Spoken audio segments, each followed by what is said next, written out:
2-2.5 महीने से ज्यादा टाइम मिलेगा नहीं, ठीक है। और इस पर एपीडीसीएल डायरेक्ट मतलब एपीडीसीएल कॉन्डक्ट नहीं करेगा एग्जाम, मोस्ट प्रोबेबली आपका डायरेक्ट रिक्रूटमेंट बोर्ड से ही होगा, ठीक है। सो नोबडी नोज कौन पेपर सेट करेगा क्या करेगा अभी तक, बट एक चीज फाइनल हो गया है कि आपका नोटिफिकेशन बहुत जल्द आने वाला है। सर जेएम का भी? हाँ, एएम जेएम सहायक फील्ड असिस्टेंट सारा मिला के 5,000 अगर पोस्ट का बोला है ना, सीएम ने बोल दिया मतलब हो गया, ठीक है। अभी 5,000 में ऐसा नहीं है कि सारे के सारे इंजीनियरिंग पोस्ट हो, तो सहायक का ज्यादा रहेगा, फील्ड असिस्टेंट का रहेगा, सहायक का रहेगा, और भी जितने क्लरिकल ग्रेड के पोस्ट होते हैं वो सारे रहेंगे। साइमल्टेनियसली आपका ये रहेगा, क्या कहते हैं इसको, एएम जेएम दोनों का भी रहेगा, ठीक है। तो सर डीसीआई होगा सर एग्जाम? पढ़न इसी साल में ही होगा होने से? जहां तक हमको लगता है हाँ। आपका नोटिफिकेशन 15 तारीख के अंदर आ जाना चाहिए। ओके। 15 सितंबर, तो अगर 15 सितंबर को आता है तो पकड़ लो अक्टूबर नवंबर, नवंबर दिसंबर तक आपका एग्जाम हो जाना चाहिए। बहुत ज्यादा टाइम नवंबर में तो एसएससी जेई का भी एग्जाम है। हाँ हो सकता है, तो उसी हिसाब से आपका तैयारी होना चाहिए, ठीक है। सर पहले जैसा टेक्निकल और नॉन टेक 60-40 था, इस बार चेंज हो सकता है क्या? वो तो जब डिक्लेयर करेगा, क्योंकि इस बार एपीडीसीएल कंडक्ट नहीं कर रहा है एग्जाम गवर्नमेंट के हाँ थ्रू, सर। तो डायरेक्ट बोर्ड जो है डायरेक्ट रिक्रूटमेंट जैसा हुआ उसी तरीके से अब एपीएससी को देता है, तो एपीएससी काटेगा पेपर, है ना। सर एपीएससी जैसा होगा तो जीएस का पेपर एक्स्ट्रा होगा शायद। देखते हैं, अभी तक तो कोई कुछ क्लियर नहीं किया है, क्लियर करने दो, है ना। बट आप लोगों को वो सारी बातें अभी नहीं सोचनी है, ठीक है। मैं बहुत पहले से चिल्ला रहा हूँ, मेरे को पता है कि ये पोस्ट तो आने वाला है, डेफिनेटली वो बहुत पहले से पता है हमको कि ये इतने सारे पोस्ट जो निकलेंगे, और उसके लिए मैंने बहुत पहले से बोला भी था कि भाई तैयारी शुरू करो। जिसने किया है वो तो ठीक है, जो लोग अभी भी सोच रहे हैं चलो ठीक है एग्जाम का नोटिफिकेशन आएगा फिर तैयारी शुरू करेंगे, तो ये बहुत बड़ा मतलब अपने साथ धोखा करना हो जाएगा, ठीक है। इसीलिए तैयारी एकदम ऐसा करो कि इस बार मिस ना हो, क्योंकि आ रहा है पोस्ट ज्यादा रहेगा, एएम जेएम का भी पोस्ट ज्यादा रहेगा, 5,000 पोस्ट हमेशा नहीं है। और इस बार होगा फिर कब होगा पता नहीं है, ठीक है। सर ये हमारी एक्चुअली जो एपीडीसीएल के लिए जो कोचिंग है वो तो सर कब तक खत्म होने का ऐसे चांस है सर नॉर्मली? पार्डन मैं नहीं समझा, क्या बोले? सर ये जो हमारी एक कोचिंग है नॉर्मली ऐसे एक बार रिवाइज तक मतलब कब तक खत्म हो जाएगा सर कोचिंग? हाँ सर। देखो आप लोगों को का मैंने जिम्मा लिया था 6 महीने का या फिर 1 साल का बोल के, ठीक है। अभी अगर नहीं सर उसका नहीं बोल रहा हूँ सर, ऐसे मतलब नॉर्मली एक बार वन टाइम के लिए एपीडीसीएल का अगर निकल जाता है तो हमको फास्ट ट्रैक मोड पे आना पड़ेगा, फिर से वही हड़बड़ी में होगा, ठीक है। लेकिन एग्जाम अगर सामने रहेगा तो डेफिनेटली हम पहले एड्रेस एग्जाम को करेंगे, है ना। सो उतना स्मूथ नहीं चल पाएंगे, but it will be continued. अब पकड़ लो अगर दिसंबर तक मुझको लगता है कि एग्जाम होने वाला है तो हमको भी उसी हिसाब से अपना स्पीड बढ़ाना पड़ेगा, है ना। हाँ सर मैं वही बोला था सर, मतलब हमारी बाकी उस तो ठीक है सर, ये एपीडीसीएल तो बहुत जल्दी एग्जाम मतलब एग्जाम कंडक्ट कर देता है, तो इसलिए मतलब सोचा सर थोड़ा जल्दी होने से, पिछली बार वही गलती हो गया हमारी, मतलब आएगा लेट करूंगा बोल के, तो ऐसा बहुत मतलब टेंशन में हो गया था। इस बार वही आपको मतलब रिक्वेस्ट किया हूँ थोड़ा फास्ट मोड में होने से, ठीक है। डेफिनेटली वही होता है ना कि लास्ट तक जब हम रुक जाते हैं कि नोटिफिकेशन आएगा और फिर हम तैयारी शुरू करेंगे, तो एक हड़बड़ी रहती है, तब मतलब दिमाग को ठंडा करके कि टॉपिक को समझे फिर करे प्रैक्टिस करे, वो सारे चीज नहीं रहता है। तब क्या होता है कि जल्दी जल्दी से टॉपिक भी करे साथ में प्रैक्टिस भी करे और निकल पड़े, है ना। सो अभी तक तो देखते हैं, अभी तो टाइम है।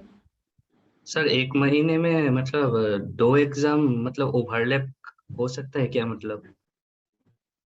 होना तो नहीं चाहिए उतना, तो दिमाग लगाएगा ये लोग, है ना, कि एसएससी के साथ अगर ओवरलैप कर देगा तो ये गलत हो जाएगा, ऐसा नहीं करेगा डेफिनेटली, क्योंकि गवर्नमेंट एग्जाम है।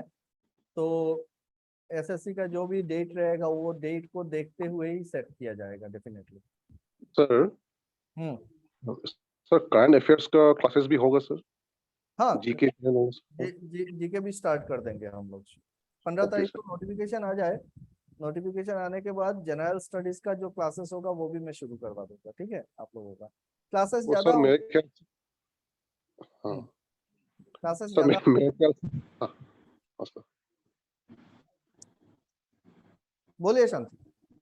सर मेरे ख्याल से वही पहले जैसे ही 60-40, जैसे कि 40 मार्क्स का हो गया करंट अफेयर्स, जनरल नॉलेज, हाँ इंग्लिश ज्यादा। डेफिनेटली लास्ट ईयर तो वैसा ही था सर, हमारे बेस्ट टू कंटिन्यू हो पाए।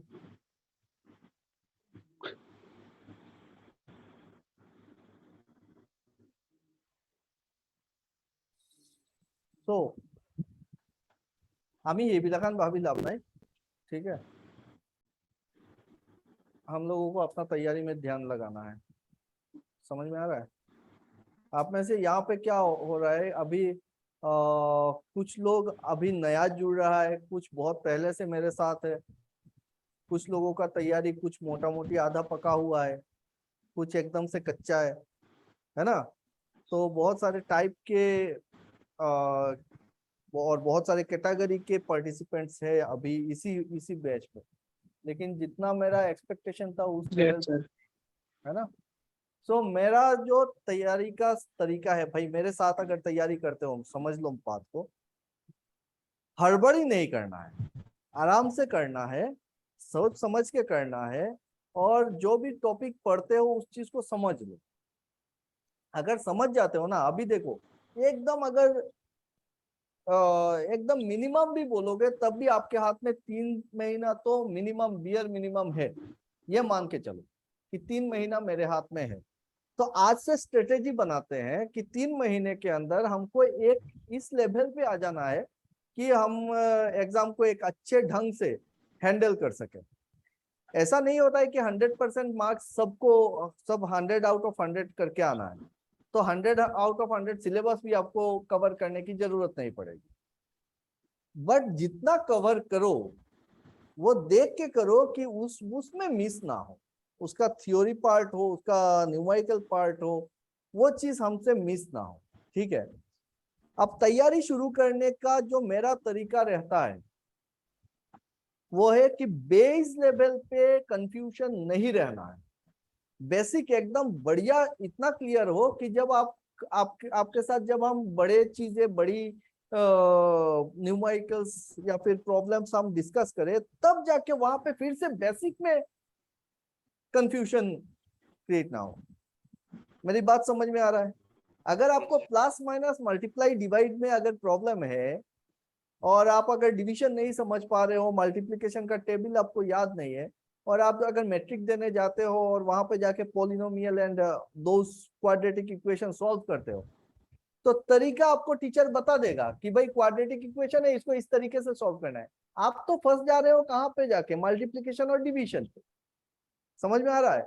तो वो चीज नहीं होना चाहिए। And I know it very well कि हम सभी का ना बेस लेवल पे बहुत ज्यादा प्रॉब्लम होता है कि हमको लगता है समझ में आया और फिर समझ में आता भी नहीं है, तो कंफ्यूजन रहता है। उस चीज को मैं क्लियर करता हूँ, है ना, और उस चीज को क्लियर करना जरूरी है। अगर किसी को कोई भी डाउट हो, कंफ्यूजन हो, तो काइंडली ये लेके मत बैठ जाओ, शेयर विथ मी, चाहे तो व्हाट्सएप करो, कुछ न्यूमेरिकल कर रहे हो समझ में नहीं आया, प्रॉब्लम सॉल्व नहीं हुआ, व्हाट्सएप करो।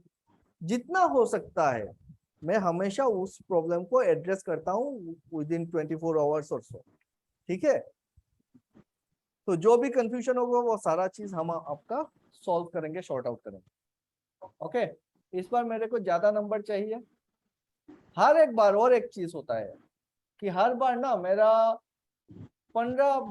10 से 15 बच्चे तो क्लियर कर जाते हैं एग्जाम, आते ही 20, 30, 40 क्रैश कोर्स में आ जाते हैं अचानक से। उसमें से 10-15 बच्चे क्लियर करते हैं एग्जाम, लेकिन हर बार ना 4 से 5 का ही सिलेक्शन हो पाता है।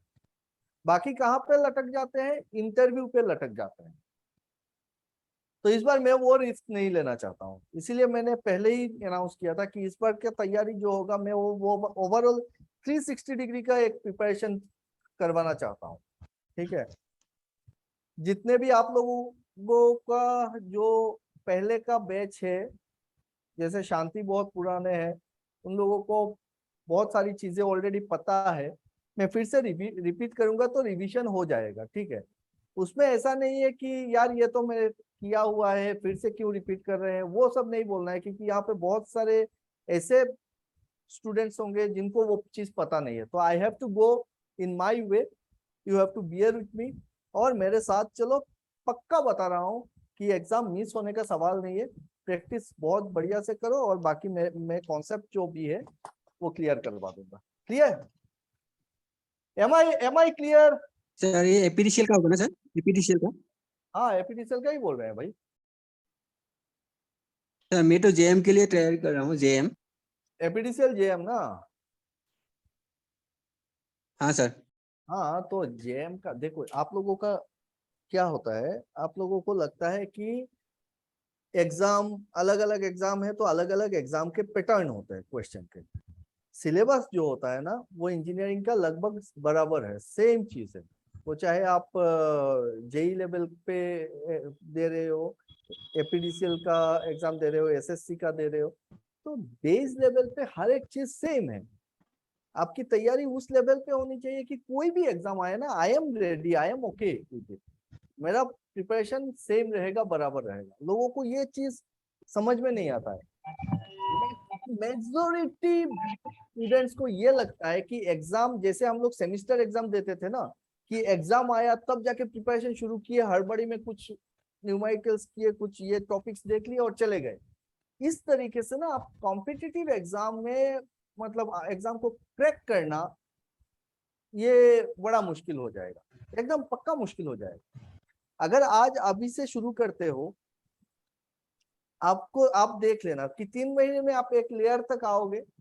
हो सकता है वो एग्जाम अगर नसीब अच्छा हुआ और आपकी तैयारी सही ढंग से लेके जा पाए तो क्रैक कर जाओगे। अदरवाइज देखोगे वहां से आपका शुरू होगा इग्निशन, कि चलो ठीक है मैं नेक्स्ट लेयर की तैयारी करता हूँ। जो लोग एग्जाम दिए हुए हैं पहले के, उनको पता होगा ये बात कि है कोई जो पहले एपीडीसीएल का एग्जाम अटेम्प्ट किया हुआ है? हाँ सर। तो यही होता है ना कि एग्जाम की तैयार, एग्जाम देने के बाद कैसा लगा बताओ, थोड़ा सा शेयर करो तो कैसा था। किसने दिया? सर मैंने भी दिया। हाँ, उज्जवल, हाँ सर। कैसा था पेपर, कैसा लगा? প্ৰথমতে ইমান কনসেপ্ট ক্লিয়াৰ নাছিলে, মানে যেতিয়া মই ওলাইছিলো আপোনাৰ লাইফটো, তাৰপিছত এই 1 বছৰ ট্ৰেইনিং মাৰোতে সময়টো গুচিয়ে গ'ল। তাৰপিছত মানে ইমান প্ৰিপেৰেশ্যন কৰিবলৈ নাপালো। প্ৰশ্নপত্ৰখন দেখি বহুত ভয় খাই গ'লো, বহুত টান টান অহাগতে লাগিলে। এতিয়া অলপ প্ৰিপেৰেশ্যনটো চলিছে, ভাল হৈছে। पेपर देख के कैसा लगा, कुछ समझ में आया कि लगा कि ये कहाँ से उठा के दे दिया है? ये কিছুমান मेरा भी কুৱেশ্যন লাগিলে, কিন্তু तो ऐसे हुआ। बोलो। मेरा भी ऐसा ही हुआ, मतलब क्या है, मैंने 4 साल हो गया मेरा गया हुआ, तो मतलब क्या है, जॉब रिगार्डिंग क्या प्रिपरेशन कुछ भी नहीं हुआ। तो मतलब क्या हुआ, बेसिक चीजें भी कुछ भूल गया हूँ। ऐसा नहीं कि हर चीज भूल गया हूँ। तो क्या होता है, आप जो बोल रहे हैं कि बेसिक क्लियर नहीं होने से भी हम लोगों को, तो आप कैसे क्लियर होगा, ऐसा हो जाता है। और टाइम नहीं मिलता, प्राइवेट जॉब कर रहा हूँ इसलिए वही प्रॉब्लम है। एग्जैक्टली क्या होता है ना, कुछ चीजें ऐसी होती है कि हमको लगता है हमको समझ में आ रहा है, असल में वो चीज हम क्या कर रहे हैं, फॉर्मूला रट्टा मार के बैठे हैं और हम बोल रहे हैं कि ये ऐसा होता है इसीलिए, मतलब ऐसा ही होता है बस। वो चीज हमको समझ में नहीं आया है, और वही पे ज्यादा प्रॉब्लम आती है। चैप्टर वाइज देखते हैं कि चलो यहाँ पे ये फॉर्मूला यूज हुआ, और फिर कहीं पे जाके दूसरी जगह पे वो सेम चीज का कुछ दूसरे फॉर्म में हमको देखने को मिला, तो हम दोनों को मिला नहीं पाते हैं क्योंकि यहाँ पे पिक्चर क्लियर नहीं हुआ। समझ में आ रहा है? हाँ सर। एनीवेज वो सारा चीज हो जाएगा, उसमें दिक्कत नहीं है, लेकिन मैं जो बोल रहा हूँ वो है कि आपको टाइम देना पड़ेगा अपने आप को। अभी से टाइम दो भाई, जो मेहनत करेगा ना उसको उसके साथ कोई कम्पीट नहीं कर पाएगा, और बिना मेहनत का इस दुनिया में कुछ मिलने वाला है नहीं आप लोगों और सर एग्जाम में को। आउट ऑफ 60 मार्क्स मतलब कोर सब्जेक्ट का, इसमें से आउट ऑफ 60 35 से लेके 40 मार्क्स तक न्यूमेरिकली होता है सर मैक्सिमम सर। एग्जैक्टली। लेकिन आप न्यूमेरिकल तभी सॉल्व कर पाओगे जब आपको थ्योरी पता होगा। हाँ सर। अगर थ्योरी पता नहीं है तो आप न्यूमेरिकल भी सॉल्व नहीं कर पाओगे। मैं प्रैक्टिस करवा दूं, पकड़ लो मैंने 1000 एमसीक्यूज करवा दिया आप लोगों को, 1500 एमसीक्यूज करा दिए, डेली का 100 एमसीक्यूज करा दिए। यार सबसे पहली बात यह कि क्या आपको वो सारे याद रहेंगे? क्या वो सारे जो टिप्स एंड ट्रिक्स है वो सारे क्या याद हो जाएंगे? नहीं रहेंगे ना। और क्या हम जो 1500 अगर एमसीक्यूज भी कर लेते हैं, क्या वहां से डायरेक्ट कॉमन पड़ जाएगा?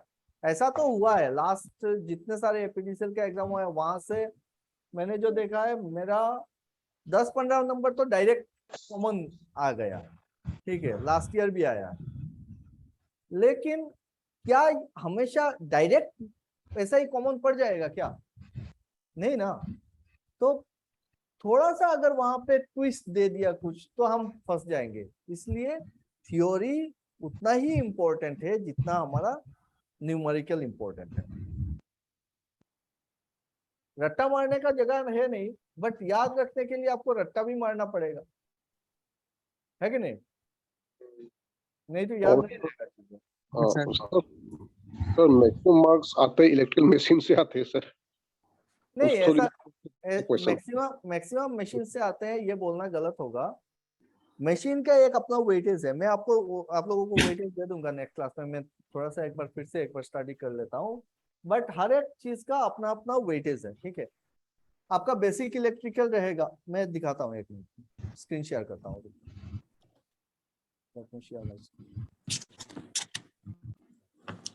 सर अभी इसके पैटर्न आ गया है क्या? नहीं, क्वेश्चन का इस बार का तो पैटर्न क्या होगा वो देखेंगे, लेकिन जो रहता है इन जनरल एक नॉमिनल एक तो आइडिया होता है ना कि इस टाइप से ही होगा या फिर होता है। उस हिसाब से अगर आप लोग देखते हो, यहाँ पे देखो सिलेबस को, देखो पहले स्क्रीन शेयर है। हाँ सर। तो एएम जेएम दोनों को एड्रेस कर रहा हूँ एक साथ, देखना। बेसिक इंजीनियरिंग में आपका एसी डीसी दोनों का को देखना है इस, और इसमें कुछ थ्योरेटिकल क्वेश्चंस डायरेक्ट एमसीक्यूज हो सकते हैं जेएम में। नेटवर्क में बहुत सारे सवाल आएंगे, आपका एसी नेटवर्क और डीसी नेटवर्क बेसिक में ही आ जाता है, आप पकड़ सकते हो। जैसे आपका एनालिसिस होता है, नेटवर्क एनालिसिस हम करेंगे, और सर बहुत सारे होते हैं, वो सारे थ्योरम्स देखने पड़ेंगे, है ना। सर नेटवर्क में सर हर बार थेवेनिन्स या नॉर्टन्स या सुपरपोजिशन में से न्यूमेरिकल आते ही आते हैं सर। एग्जैक्टली। तो वही मेनली आपका थेवेनिन, नॉर्टन और क्या कहते हैं इसको, सुपरपोजिशन थ्योरम या फिर मिलमन्स थ्योरम, ये सारी चीजें हमको देख के रखनी पड़ते हैं। और वो सारे अगर सॉल्व कर पाओ एएम लेवल पे, डिपेंडेंट सोर्स के साथ कैसे सॉल्व करना होता है। हाँ, जेएम पे डिपेंडेंट का उतना शायद से नहीं रहता है, बट रहता है, ठीक है, रह सकता है। फिर देखो नेटवर्क में ना, खाली नेटवर्क अगर आप बढ़िया से नहीं जानते हो तो फिर आप वो इलेक्ट्रॉनिक्स पार्ट में भी आपको दिक्कत आएगी। तो बेसिक इलेक्ट्रॉनिक्स, बेसिक इलेक्ट्रिकल, ये दोनों को तो एकदम मतलब इतना बढ़िया से समझना पड़ेगा ताकि आप बाकी न्यूमेरिकल्स कर सको। आपका नेटवर्क आपको मशीन्स में भी लगेगा, ट्रांसफार्मर का प्रॉब्लम सॉल्व करने में भी लगेगा, अगर नेटवर्क एनालिसिस नहीं कर पाओगे तो दिक्कत आएगी, ठीक है। अगर किसी को ज्यादा प्रॉब्लम होती है, आई होप कि फर्स्ट 1 मंथ में ये सारा चीज पूरा रट्टा हो जाएगा, एकदम क्लियर हो जाएगा। शांति, हाँ सर। आपका कैसा है अभी बेसिक इलेक्ट्रिकल का पार्ट, बेसिक इलेक्ट्रॉनिक्स? सर थोड़ा बहुत सर मेरा कॉन्सेप्ट तो सर क्लियर हुआ सर। अभी फिर से जाम हो गया? सर बीच में सर मुझे थोड़ा सर कुछ प्रॉब्लम में सर मैं फंस सर फिर से वही बोल रहा हूँ, क्लियर हुआ था फिर से वो जाम हो गया ना। सर इस क्लास में सर मेरे लिए अच्छा ही होगा, मेरा रिवाइज भी हो जाएगा सर। हाँ रिवीजन हो जाएगा, नो नो वरीज। तो बेसिक लेवल पे करेंगे, और ये मेरा वादा है आप लोगों से कि अगर आप बढ़िया से करते हो तो ऐसा कोई चीज नहीं होगा इंजीनियरिंग का जो आपको समझ में नहीं आएगा, पढ़ने से समझ में नहीं आ रहा है या फिर कुछ सुनने से आप आइडिया नहीं कर पा रहे हो क्या हो रहा है, वैसा नहीं होगा। वो पूरा का पूरा क्लियर करा देंगे एकदम बढ़िया से, ठीक है। सो और फील्ड सर थ्योरी, हाँ बोलो। सर नेटवर्क डीसी नेटवर्क और एसी नेटवर्क से काफी सारा न्यूमेरिकल आता है सर, अराउंड 10 से लेके 15 मार्क्स। या एग्जैक्टली यहाँ से यहाँ तक आप 15 नंबर्स तो इजीली आप पकड़ सकते हो, ठीक है।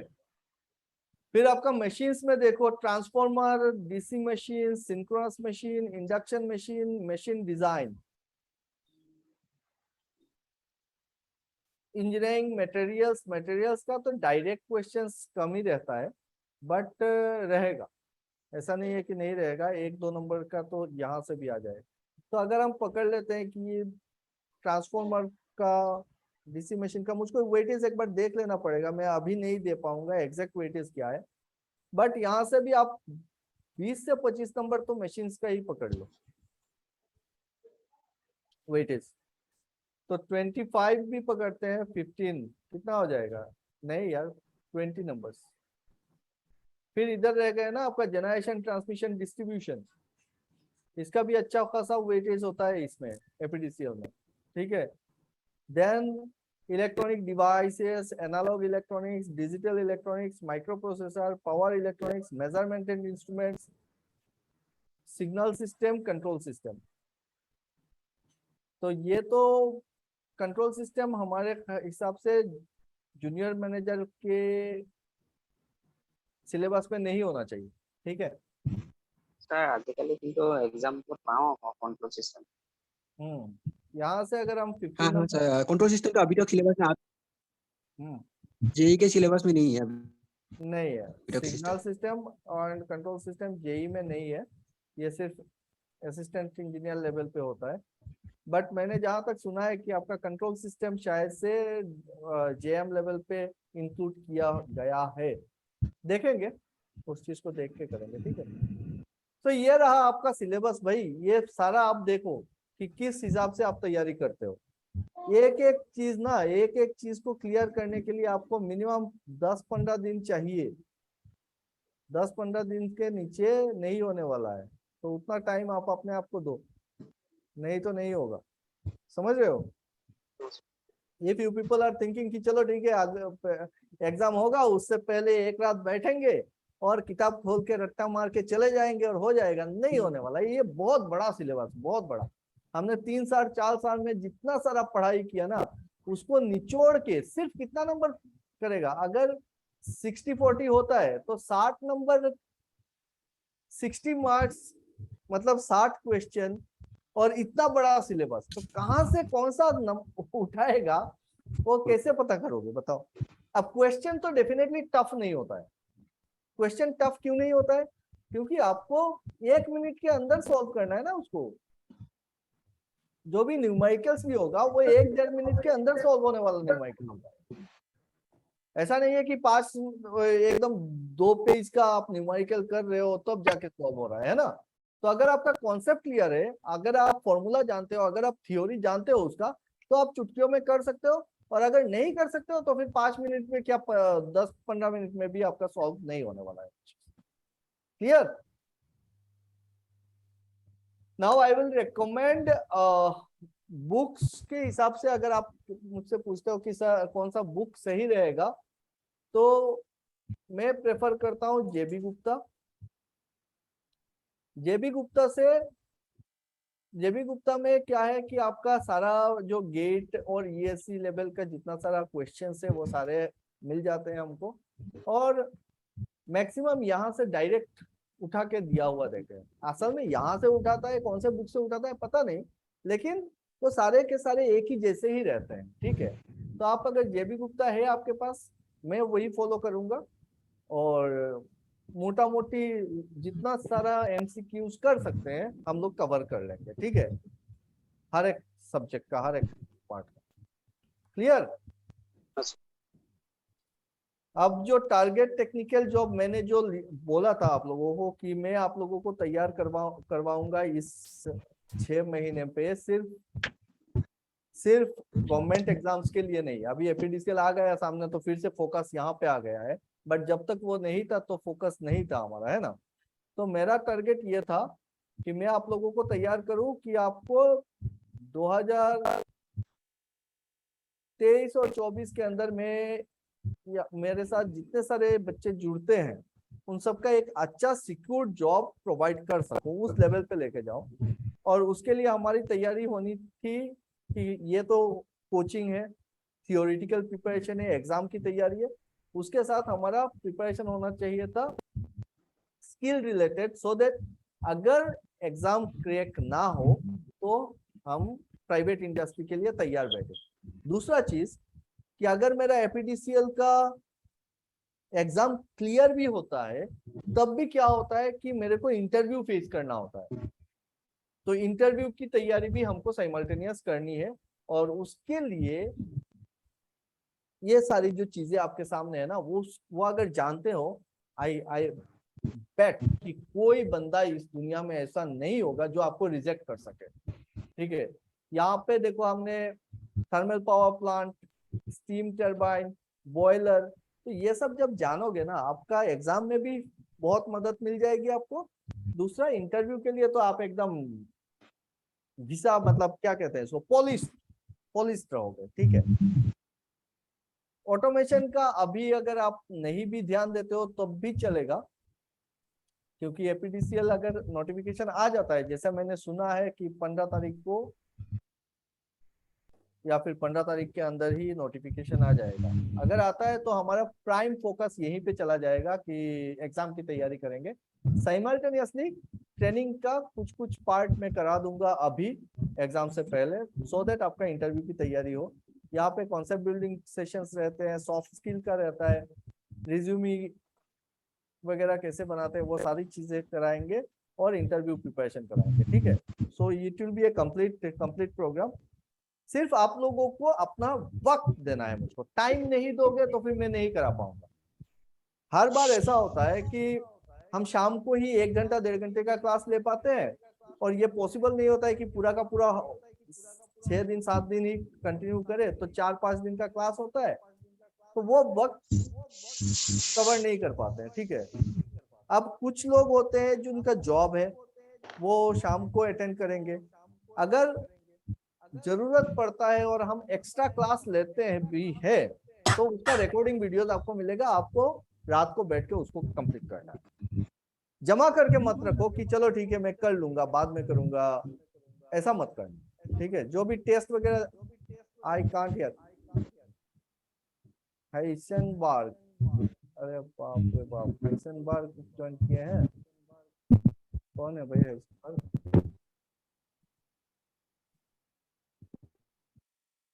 तो है नहीं यहाँ पर। ओहो, हाइसेनबर्ग भैया ज्वाइन तो किए हो, लेकिन वो क्या कहते हैं इसको, ऑडियो ऑन नहीं किया ना। बाकी सबको तो आवाज सुनाई दे रहा है मेरा। हाँ सर, सुनाई दे।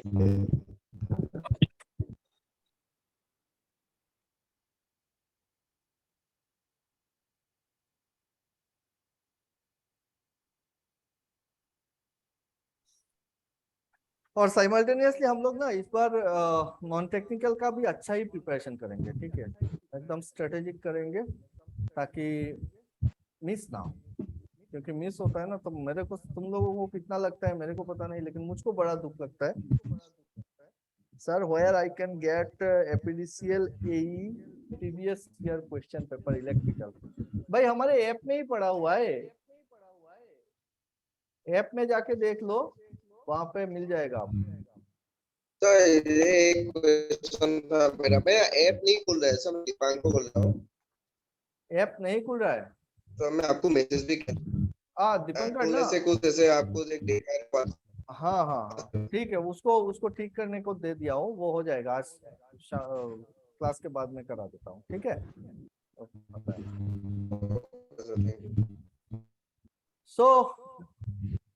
so far we are I hope I am clear कि क्या क्या करने वाले हैं हम लोग अभी, है ना। तो कुछ शुरू करते हैं, क्लास लेक्चर शुरू करते हैं। किसी को अगर कुछ एडिशनल पूछना है तो बोल सकते हो। স্যার আগত আপুনি এছাইনমেন্ট আৰু কিবা কুৱেশ্যন দিছিলে যে সেইকেইটা ক'ত পাম বাৰু? মই মানে ৰেকৰ্ডিং ভিডিঅ' চাইছিলো। এইকেইটা সব এপত আছে, তো গ্ৰুপত আছে।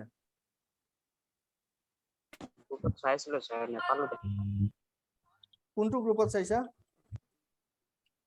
আপোনাৰ তাত বেটছ বুলি এটা আছিলে যে। लोग आप लोगों को सबको 2 बैच मिलेंगे मिनिमम, कि एक तो होगा एपीडीसीएल का बैच, ओके, या फिर गवर्नमेंट पीएसयू का जॉब प्रिपरेशन बोल के रहेगा batch. Sir class schedule to connect okay Simanto कोई ऐसा। एक बैच रहेगा एग्जाम्स का प्रिपरेशन के लिए और एक रहेगा हमारा स्किल ट्रेनिंग का बैच, ठीक है, जिसको हम टारगेट टेक्निकल जॉब बैच बोलेंगे। दोनों बैच में ही आपको वीडियोस मिलेंगे और असाइनमेंट मिलेंगे, टेस्ट मिलेंगे, वो सारा चीज रहेगा। उस बैच के अंदर जाके आप ऊपर में स्क्रॉल करना तो आपको दिखेगा, ठीक है, वहां पे। Okay sir. अगर किसी को वो बैच, दोनों बैच नजर नहीं आता है, मैं दिखा देता हूँ। बेस्ट कोड देखा था। हाँ बेस्ट कहाँ मिलेगा मुझे? एक मिनट मैं दिखा रहा हूँ, रुक जाओ, मैं ऐप में ही दिखा देता हूँ।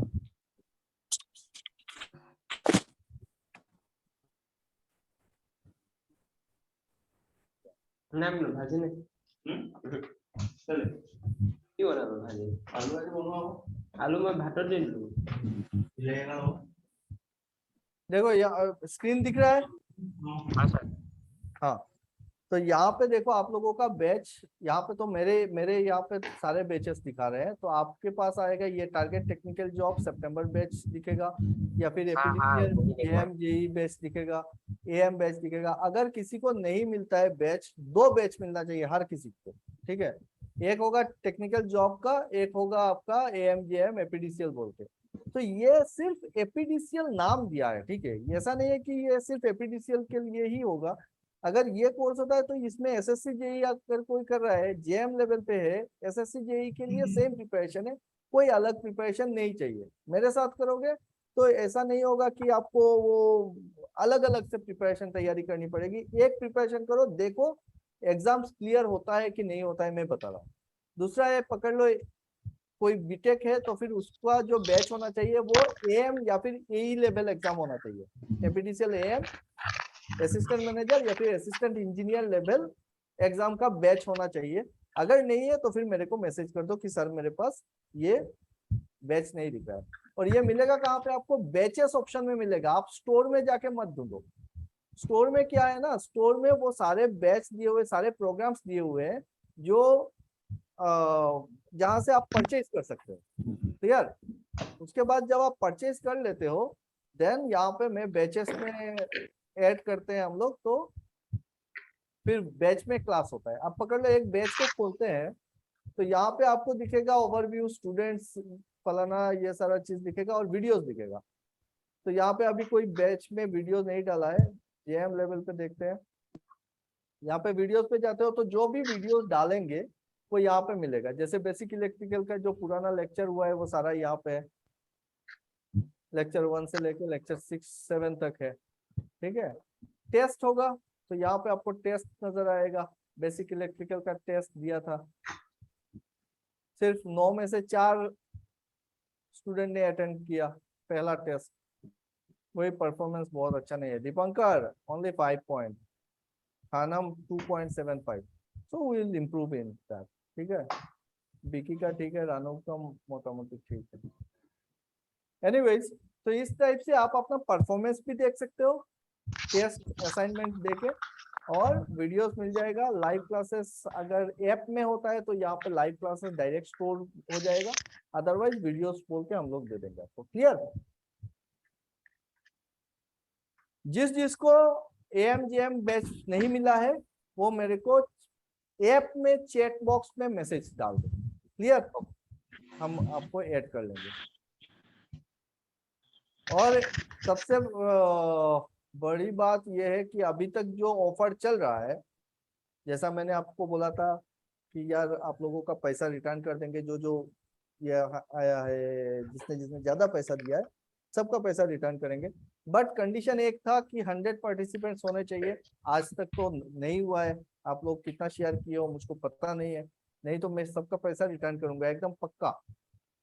और अभी भी ऑफर चल रहा है, देखो सब में मैंने ये कर दिया है। 45,000 का कोर्स है, 10,000 कर दिया है, ये सारा का सारा 25,000। अभी तक 25,000 पे बेच रहे थे, अभी 5,000 10,000 रुपया कर दिया है कि चलो ठीक है, सारा का सारा ऑफर में है, वो सारा ऑफर उठा देंगे। फिर जो जिसको लेना है ले ले, अगर दोस्त कोई है उसको बोल दो कि भाई ले ले, बाद में नहीं मिलेगा। फिर आके मेरे को मत बोलो कि सर मेरे को डिस्काउंट चाहिए, नहीं देंगे। 35,000 का कोर्स यार 5,000 पे दे रहे हैं, और क्या करें, है ना। मेरा परेशानी ये होता है कि जब बैच शुरू हो जाता है ना, फिर बीच में जब आते हैं तो फिर से कराना पड़ता है। इस टाइप से नहीं निकल सकते ना कि चलो ठीक है आपको जो समझ में आया आया, हम आगे निकलते हैं, नहीं कर सकते हैं इस टाइप से। ठीक है, एम आई क्लियर? तो क्या टाइम हुआ भाई, आज 8:30 हो गया। कहाँ से शुरू करें, बोलो आप लोग बोलो।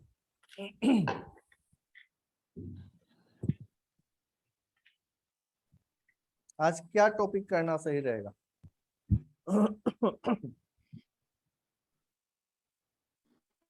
आधा घंटा कर लेते हैं, है ना।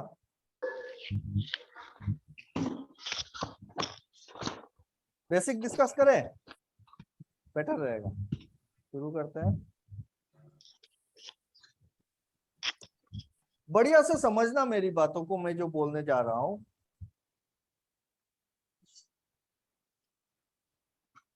और जिस टाइप से बोलूंगा वो इम्पोर्टेंट है, पॉइंट वाइज नोट कर लेना। कनेक्ट तो हो जाए यार। ओके, स्क्रीन विजिबल है? हाँ सर। ओके, देखो हम लोग कहाँ पे हैं, हम रहते हैं भाई यूनिवर्स में। दिमाग खोल के समझ लेना, एकदम बढ़िया से क्लियर होगा चीजें। अदरवाइज ऐसा नहीं है कि एग्जाम के लिए तैयारी कर रहे हैं तो टॉपिक वाइज पढ़ेंगे, ऐसा कुछ नहीं है। आपको समझना है चीज को। भाई यूनिवर्स पे अगर हम रहते हैं, इस पूरे यूनिवर्स में आपको जितने सारी चीजें दिख रही है उसको हम दो चीजों में, दो पार्ट में, दो कैटेगरी में डिवाइड कर सकते हैं। एक को बोलते हैं मैटर और दूसरे को हम बोलते हैं फील्ड। कहां से शुरू किया, एकदम बेसिक। ये पूरा यूनिवर्स को एक बार देखो, सोचो, समझो, और बढ़िया से अगर आप घुमा के देखोगे तो आपके चारों तरफ जितने सारी चीजें दिख रही होंगी वो या तो मैटर होगा या फिर फील्ड होगा। मैटर क्या चीज है? मैटर वो सारी चीजें हैं जिसका मास होता है और जो वॉल्यूम ऑक्युपाई करता है ना। मैटर वो सारी चीजें हैं जिसका क्या होता है, मास होता है और वॉल्यूम ऑक्युपाई करता है। और फील्ड क्या होता है? फील्ड का कोई मास नहीं होता है, वो कोई वॉल्यूम स्पेस में ऑक्युपाई नहीं कर पा रहा है, नहीं कर रहा है। तो फील्ड क्या क्या होते हैं और मैटर क्या क्या होते हैं?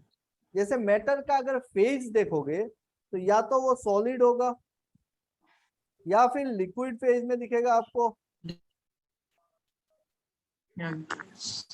या फिर गैस তিনটা আছে না कोई और फेज पता है किसी को?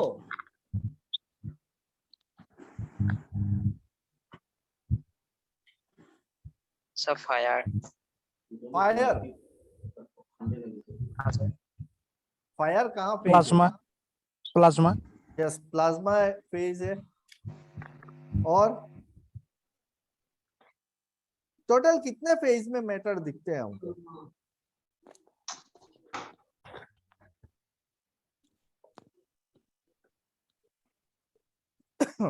टोटल कितने फेज में दिखते हैं हमको मैटर? 5 फेज में दिखते हैं, ठीक है। ये तीनों तो सबको पता है, सॉलिड, लिक्विड एंड गैसियस। और 2 फेज होते हैं, एक होता है प्लाज्मा और एक होता है आपका बोस आइंस्टाइन कॉन्डेंसेट।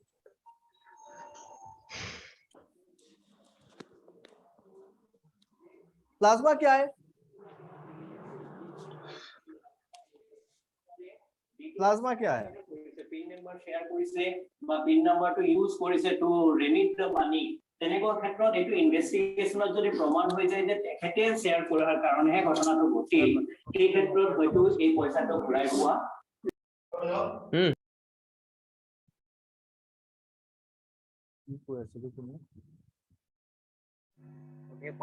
म्यूट कर दिबला ऑप्शन सर बता दो। प्लाज्मा क्या होता है?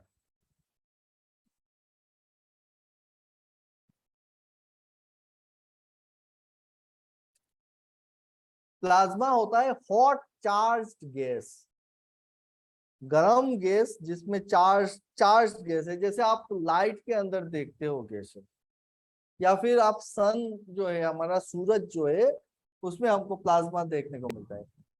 बोस आइंस्टाइन कॉन्डेंसेट क्या है? कॉन्डेंसेट बोल रहे हैं मतलब ठंडा, या आर्टिफिशियली बनाया हुआ एक फेज है लेबोरेटरी में, बहुत ठंडा, मतलब लो डेंसिटी का गैस को बहुत नीचे अगर टेम्परेचर लेके गए तो एक फेज मिला।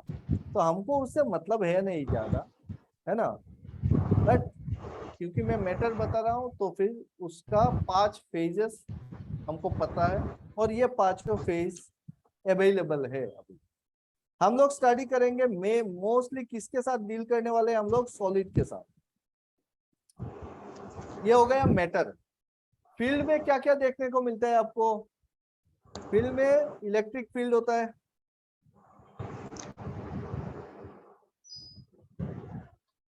मैग्नेटिक फील्ड होता है, और कोई फील्ड का नाम बता सकता है? ग्रेविटेशनल फील्ड होता है ना। तो हम लोग डील करेंगे किसके साथ? इलेक्ट्रिक फील्ड, मैग्नेटिक फील्ड, और जिसको हम बोलेंगे इलेक्ट्रोमैग्नेटिक फील्ड। समझ में आ रहा है?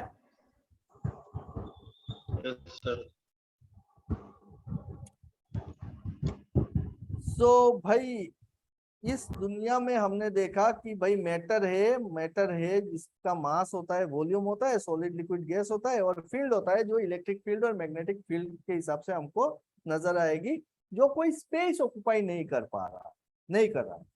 मैटर का जो बिल्डिंग ब्लॉक है, मैटर किस चीज से बना हुआ है? It is made up of molecules. Molecules.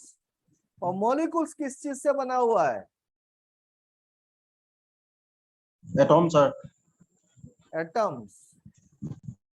Atom के अंदर क्या देखने को मिलता है? proton, neutron, electron. Proton, neutron and electron, And also nucleus. Proton and also nucleus नहीं रे बाबा, ये न्यूक्लियस ही है। प्रोटॉन और न्यूट्रॉन ही न्यूक्लियस है, यही तो न्यूक्लियस है, ठीक है। सो प्रोटॉन और न्यूट्रॉन और इलेक्ट्रॉन, ये 3 टाइप के पार्टिकल्स हमको देखने को मिलते हैं। प्रोटॉन किस टाइप का पार्टिकल है? उसका चार्ज क्या है? Sir, it is positive charge. कितना होता है? एक प्रोटॉन का चार्ज कितना होता है?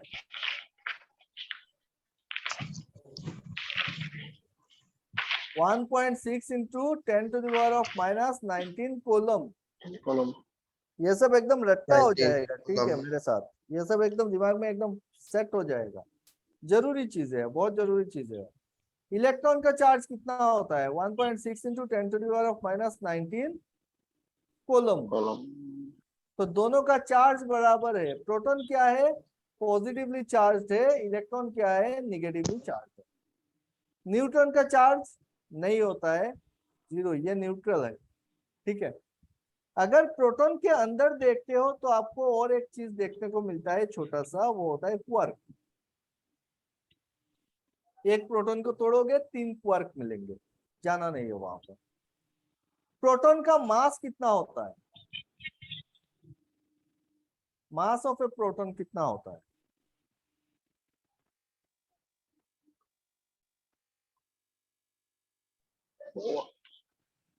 Oh, 1.6 into 10⁻⁻27 Between 37 times of electron. 10⁻⁻27 kg. Mass of electron कितना होता है? 9.1 into 10⁻⁻31 kg। Mass of proton and mass of neutron बराबर होता है। Charge of proton and charge of electron बराबर होता है। क्लियर?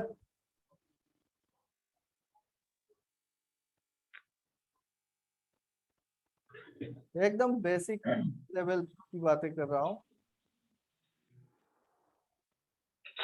शुरुआत जहां से हुआ, ये रहा हमारा न्यूक्लियस पॉजिटिवली चार्ज, और इसके चारों तरफ घूमते रहते हैं भाई इलेक्ट्रॉन्स।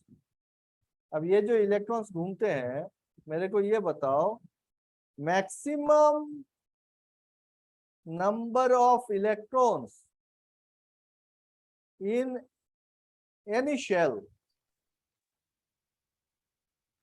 कितने होते हैं? या फिर एनएच शेल बोल देता हूं, एनएच शेल कितना होता है? 8 Twice n. ट्वाइस? N. नहीं 2 to the power n। नहीं, 2n स्क्वायर होता है। 2n स्क्वायर होता है, ठीक है।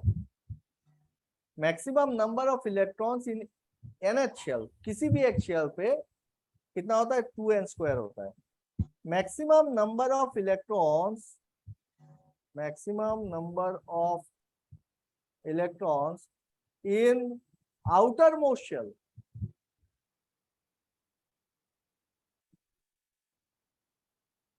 आउटर मोस्ट शेल पे कितना होता है? 8. आउटर मोस्ट शेल पे होता है 8, ठीक है।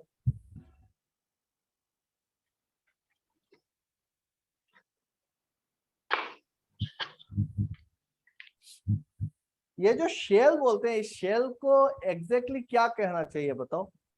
शेल का दूसरा और क्या, किस नाम से हम बुला सकते हैं इसको? बोलते हैं principal, principal quantum number, principal quantum number. आप बोलोगे सर ये एटम के अंदर क्यों घुस रहे हो? क्योंकि यहीं से खेला शुरू है। अगर आप इस चीज को नहीं समझोगे और इसमें अगर धुंधलापन रहेगा, तो जब हम आगे बढ़ेंगे ना, तो वहां पे जब फील्ड की बात करेंगे तो वहां पे कंफ्यूजन होगा, इलेक्ट्रॉन्स के फ्लो के बारे में बात करेंगे वहां पे कंफ्यूजन होगा, बॉन्डिंग की बात करेंगे कंफ्यूजन होगा, मटेरियल की बात करेंगे, मशीन्स की बात करेंगे, कंफ्यूजन होगा। ये मेरी गारंटी है, आपको कंफ्यूजन रहेगा ही रहेगा। इसलिए इस चीज को बढ़िया से समझ के ही आगे बढ़ना है। भाई प्रिंसिपल क्वांटम नंबर क्या क्या होता है? जैसे कि n इक्वल टू 1, इसको हम बोलते हैं के शेल। मेनली जब हम इलेक्ट्रॉनिक्स पढ़ेंगे वहां पे हमको ये सारी चीजें डील करनी पड़ जाएगी। n इक्वल टू 1 मतलब के शेल, n इक्वल टू 2 मतलब L shell, 3 m shell, n equal to 4 के एल एम एन, ये 4 शेल बोल रहे हैं। टोटल कितने हो सकते हैं shell? There are 7 rows in our periodic table. तो 7 रो है, 7 शेल। 4 के बारे में बात करते हैं। के शेल में मैक्सिमम इलेक्ट्रॉन्स कितने पकड़ेंगे बताओ?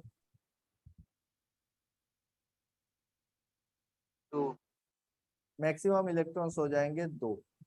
एल शेल में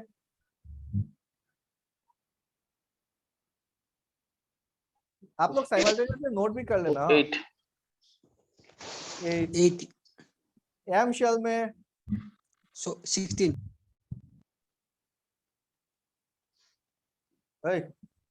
M3 कैसे 16 हो जाएगा? 18 18 होगा। एम शेल मतलब 3 स्क्वायर 9, 9 into 2 18 18, 2n स्क्वायर है ना, गलत मत करना। एन शेल में 4 स्क्वायर 16 into 2 मतलब 32। तो इतने नंबर ऑफ इलेक्ट्रॉन्स एक एक शेल में होते हैं, ठीक है। স্যার প্রশ্নটা সুধিব পাৰিম নেকি? কি বস্তু? স্যার কোৱেশ্চনটা সুধিব লাগিছিলে। Yeah sure. স্যার এতিয়াও যোনটো বহিৰ্কক্ষত ওপৰত কোৱা হৈছে যে maximum number of electron outer most shell is 8, কিন্তু তলত যোনটো আপোনাৰ যদি এন সেল হয় তাততো 32 হৈছেগে, মানে এইটো মানে কন্ডিশনটো মই বুজি পোৱা নাই ভালকে। बढ़िया, good question. I am coming to that point. Now you see, हमने क्या बोला भाई कि maximum number of electrons in the outer most shell is 8, और हम यहाँ पे देख रहे हैं कि NH शेल में 18 इलेक्ट्रॉन्स मिल रहे हैं हमको, M शेल में, N शेल में 32 इलेक्ट्रॉन्स मिल रहे हैं। तो फिर कैसे अरेंज करेंगे इस चीज को? इस चीज को अरेंज करने के लिए हमको डिफाइन करना है दूसरा और चीज, जिसको हम बोलते हैं एजीम्यूचुअल क्वांटम नंबर या फिर साब्शेल्स। क्या बोलते हैं? साब्शेल्स। और इसको बोला जाता है एजीम्यूचुअल क्वांटम नंबर्स। अब ये क्या है? हर एक शेल को हमने साब्शेल में डिवाइड किया हुआ है, जैसे S, P, D, F, ये 4 साब्शेल्स है हमारे पास, ठीक है। साब्शेल्स का देखो, S साब्शेल में मैक्सिमम नंबर ऑफ इलेक्ट्रॉन 2 होगा, P साब्शेल में maximum number of electron 6, D साब्शेल में 10 और F में 14। S, P, D, F ये साब्शेल्स हैं, और एक एक साब्शेल में 2, 6, 10, 14 इतना नंबर ऑफ इलेक्ट्रॉन्स रह सकते हैं, ठीक है। अब क्या होगा कि अगर हम देखें कि भाई मेरा पहला शेल 1s, दूसरा शेल में, एक नंबर शेल में कितना इलेक्ट्रॉन पकड़ता है? 2 इलेक्ट्रॉन पकड़ता है ना। एक नंबर शेल में कितना इलेक्ट्रॉन पकड़ता है? मैं यहाँ पे लिख देता हूँ, इसको कॉपी कर लेता हूँ, देखते हो।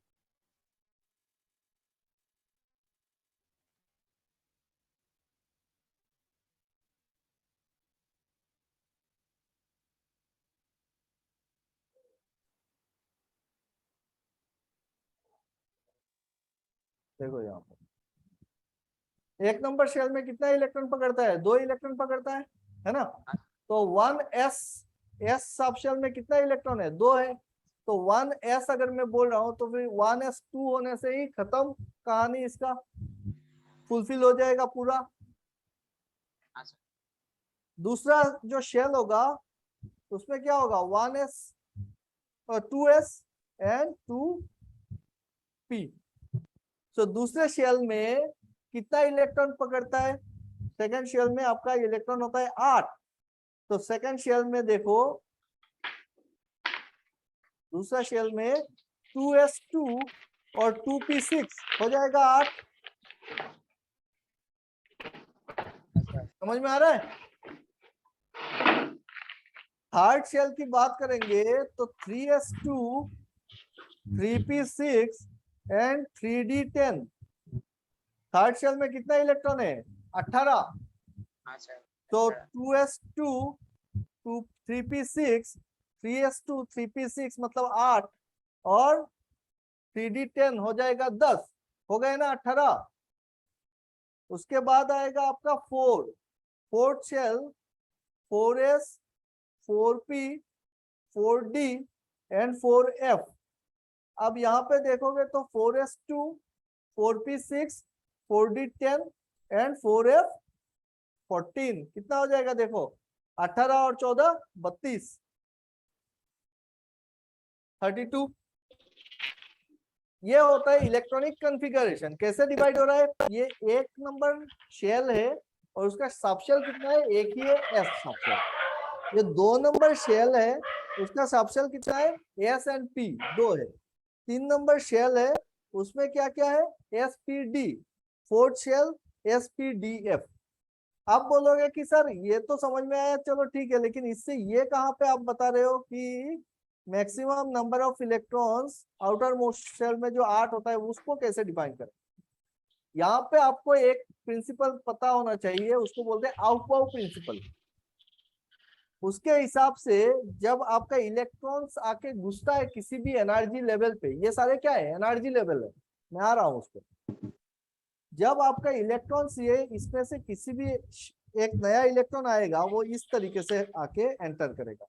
पहले 1s फिल होगा, फिर 2s फिल होगा, फिर 2p फिल होगा तो 3s फिल होगा, उसके बाद 3p6 और 3p6 के बाद 4s फिलअप हो जाएगा। 3p6 के बाद कौन सा शेल फिलअप हो रहा है, 4s सब शेल में इलेक्ट्रॉन जा रहा है, 3d में कोई इलेक्ट्रॉन नहीं जा रहा है। Are you getting my point. जब 3rd शेल में इलेक्ट्रॉन आया, देखो 2nd शेल तक तो आपको कोई तकलीफ नहीं है ना, 8 ही इलेक्ट्रॉन है उसके आउटर मोस्ट शेल में। 3rd शेल में आपका आउटर टोटल इलेक्ट्रॉन्स होते हैं 18। 3rd शेल में हो जाते हैं हमारे इलेक्ट्रॉन्स 18 18। अब ये 18 इलेक्ट्रॉन्स, लेकिन आउटर मोस्ट शेल में कितने चाहिए हमको, 8। तो पहले वो 3s को फिलअप करेगा, फिर 3p में फिलअप करेगा, 3p6 के बाद वो 3d में इलेक्ट्रॉन्स नहीं देगा, कहाँ जाएगा, 4s2 फिलअप होगा। इसका मतलब आउटर मोस्ट शेल कौन सा हो गया, अब 4s हो गया आउटर मोस्ट शेल, जहां पे 2 इलेक्ट्रॉन है, और उसके बाद आपका जाएगा 3d में। तो 3d आपका 4 के नीचे होगा ना, 3d जो है वो 4 के अंदर है, तो 4 हो गया आउटर मोस्ट शेल जहां पे 2 इलेक्ट्रॉन है, और उसके बाद 10 इलेक्ट्रॉन जाएंगे आपके 3d में। Are you getting my point और नॉट, टेल मी।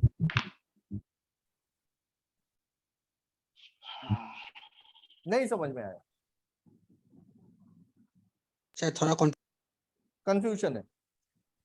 चलो यहां तक तो एक बात क्लियर हो गया। क्या क्या बात क्लियर हुआ अभी तक, कि भाई जो इलेक्ट्रॉन्स होते हैं वो इलेक्ट्रॉन्स मैक्सिमम किसी एक शेल में कितने इलेक्ट्रॉन्स रह सकते हैं, 2n², और मैक्सिमम आउटर मोस्ट शेल में कितने होते हैं, 8 इलेक्ट्रॉन होते हैं। अभी हमको ये पता करना है कि अगर 2n² होते हैं तो किसी भी शेल में कितने इलेक्ट्रॉन्स मिलेंगे हमको। के शेल में मिला 2, एल में मिला 8, एम में मिला 18, एन में मिला 32। यहां तक ठीक है।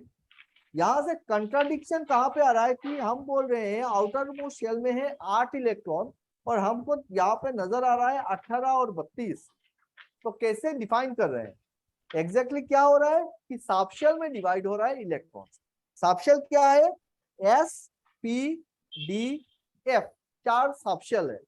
सब शेल का कैपेसिटी क्या है, एस सब शेल में 2, पी में 6, डी में 10 और एफ में 14।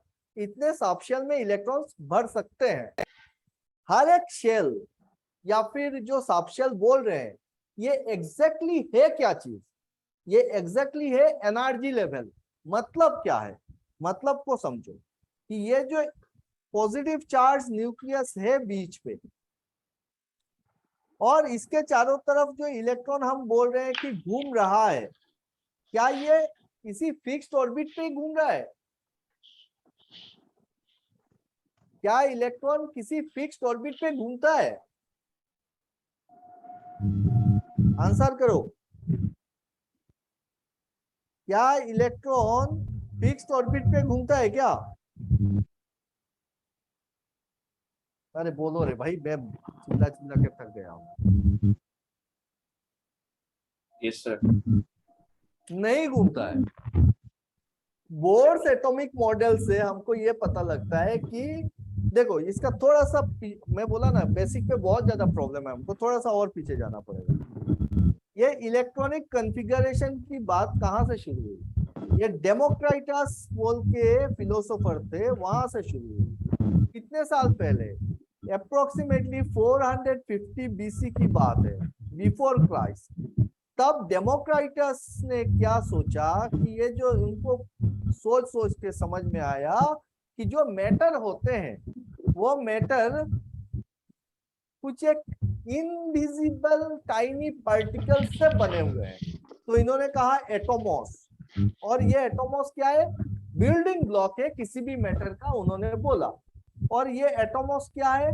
इसको हम तोड़ नहीं सकते हैं, इसके अंदर और कुछ है नहीं, ये एक सॉलिड पार्टिकल है। इस टाइप से डेमोक्राइटस का डेफिनेशन था। डेमोक्राइटस कब? 450 बीसी।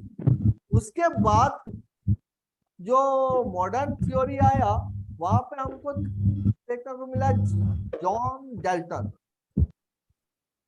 तो डेल्टन ने भी यही कहा कि भाई एटम्स जो है वो एक सॉलिड पार्टिकल है जिसको तोड़ नहीं सकते हैं। लेकिन डेल्टन के बाद आए हमारे जे थॉमसन। जे थॉमसन ने क्या किया? थॉमसन ने एक्सपेरिमेंट करके देखा और बोला कि नहीं यार, ये जो चार्ज एटम है ना, ये कोई ऐसा नहीं है कि एटम को तोड़ नहीं सकते, एटम के अंदर भी पार्टिकल्स है। और इन्होंने बोला यहाँ पे पॉजिटिव और निगेटिव पार्टिकल दोनों प्रेजेंट है। लेकिन जे थॉमसन का जो मॉडल है इसको हम बोलते हैं plum pudding model. Plum pudding model मतलब क्या है कि जे थॉमसन ने बोला कि ये पुडिंग जैसा है, और जैसे पुडिंग में ड्राई फ्रूट्स लगे हुए होते हैं बीच बीच में, वैसे ही पॉजिटिव चार्ज पूरा का पूरा भरा हुआ है और निगेटिव चार्ज इसमें लगे हुए हैं। क्योंकि किसी को ये आइडिया ही नहीं आ रहा था कि एटम जो है वो एक ऐसा चीज है जिसके अंदर बहुत सारा स्पेस है, कोई सोच नहीं पा रहा था। तो सब लोग समझ रहे थे सॉलिड चीज होगा एटम, है ना। पुडिंग क्या है? पकड़ लो, आप एक वाटरमेलन लेते हो और वाटरमेलन को काटने से कैसा दिखेगा? वाटरमेलन के अंदर का जो रेडिश पार्ट है वो पॉजिटिव चार्ज है, और बीच बीच में उसका जो बीज होता है ना वो निगेटिव चार्ज है। ऐसा जे थॉमसन ने सोचा। फिर कौन आए? हमारे रादरफोर्ड साहब। रादरफोर्ड ने क्या किया? एक्सपेरिमेंट किया, गोल्ड फॉयल एक्सपेरिमेंट। और गोल्ड फॉयल किसका था? Rutherford.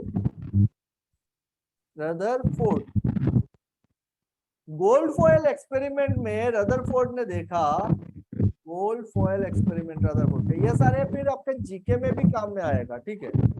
Gold foil experiment, Rutherford के गोल्ड फॉयल एक्सपेरिमेंट से ये पता लगा कि पॉजिटिव चार्ज जो है वो सेंटर में है, बीच में, और निगेटिव चार्ज जो है वो क्या कहते हैं, न्यूक्लियस के चारों तरफ घूम रहा है। और इनके बीच में ना बहुत सारे स्पेस है, खाली स्पेस है।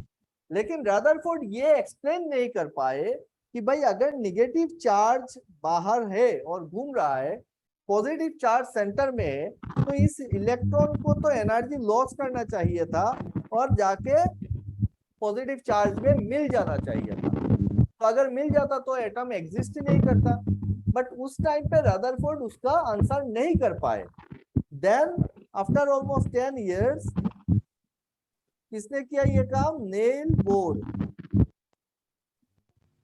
नेल बोर का प्लैनेटरी मॉडल।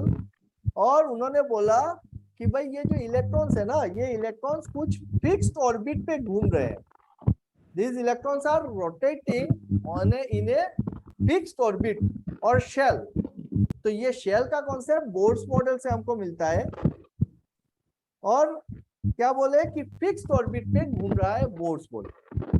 अब फिक्स्ड ऑर्बिट पे घूमने से क्या होता है, इस चीज को देख लो कि अगर किसी भी एक पोजीशन पे ये इलेक्ट्रॉन अगर फिक्स्ड ऑर्बिट पे घूम रहा है, इसका मतलब ये कुछ एनर्जी पोजेस कर रहा है इस पोजीशन पे। इसमें एक पोटेंशियल एनर्जी रहेगा क्योंकि ये न्यूक्लियस से एक डिस्टेंस पे है, तो जहां पे भी आपका डिस्टेंस मिलेगा वहां पे पोटेंशियल एनर्जी होगा।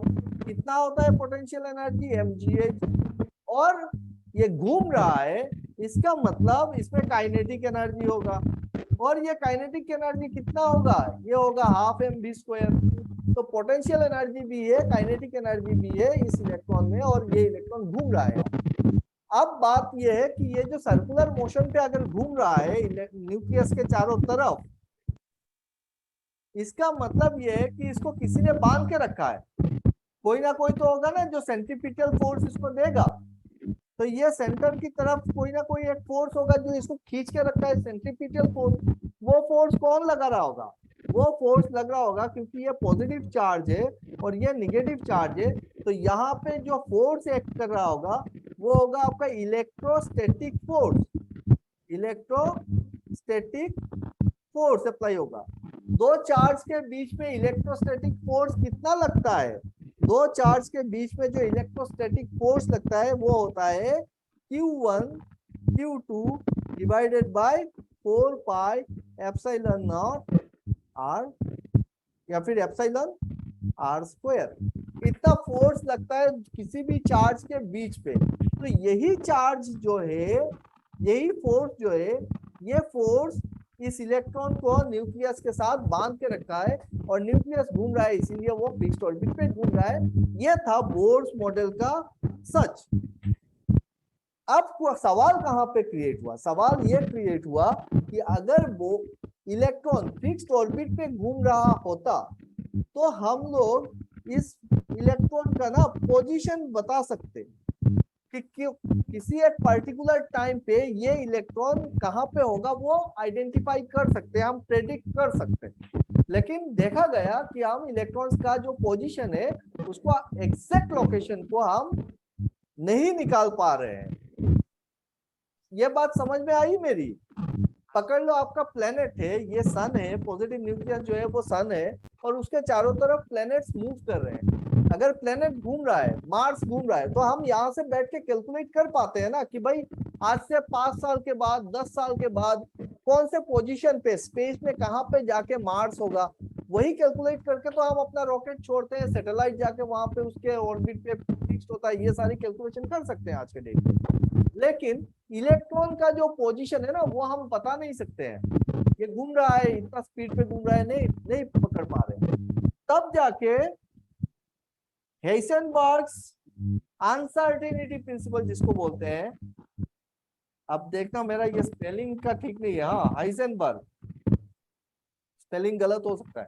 तो हाइसेनबर्ग ने क्या कहा कि electrons are not rotating on a fixed orbit, but ये क्लाउड फॉर्म में मूव कर रहे हैं, वाइब्रेट कर रहे हैं, क्लाउड फॉर्मेशन हो रहा है इलेक्ट्रॉन। तो हम प्रेडिक्ट कर सकते हैं कि एक इलेक्ट्रॉन कहां पे है, लेकिन उसका फिक्स पोजीशन हम लोग आज के डेट पे नहीं बता पा रहे। ये जो बात है ना, इस बात को, ये सारे इलेक्ट्रॉन्स का वाइब्रेशंस को समझने के लिए हाइसेनबर्ग अनसर्टेनिटी प्रिंसिपल पढ़ना पड़ेगा। नहीं जाना है हमको।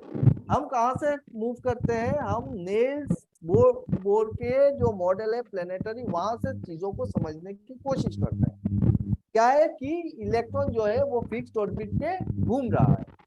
अगर घूम रहा है तो हमने देखा यहाँ पे कि ये एक एनर्जी पोजेस करेगा, और ये जो एनर्जी होगा ना वो निगेटिव एनर्जी होगा। Total energy will be negative. मैं किसी और लेक्चर में इसका कैलकुलेशन दिखा दूंगा, जरूरी नहीं है आप लोगों को, कैलकुलेशन जरूरी नहीं है। तो यहाँ पे टोटल एनर्जी जो है कोई भी इलेक्ट्रॉन पोजेस कर रहा है वो निगेटिव एनर्जी होता है। अगर वो पॉजिटिव एनर्जी हो जाए ना, अगर इस इलेक्ट्रॉन को पॉजिटिव, इलेक्ट्रॉन का अगर पॉजिटिव एनर्जी होता यहाँ पे, तब तो वो निकल जाता यहाँ से, वो यहाँ पे फिक्स नहीं रहता।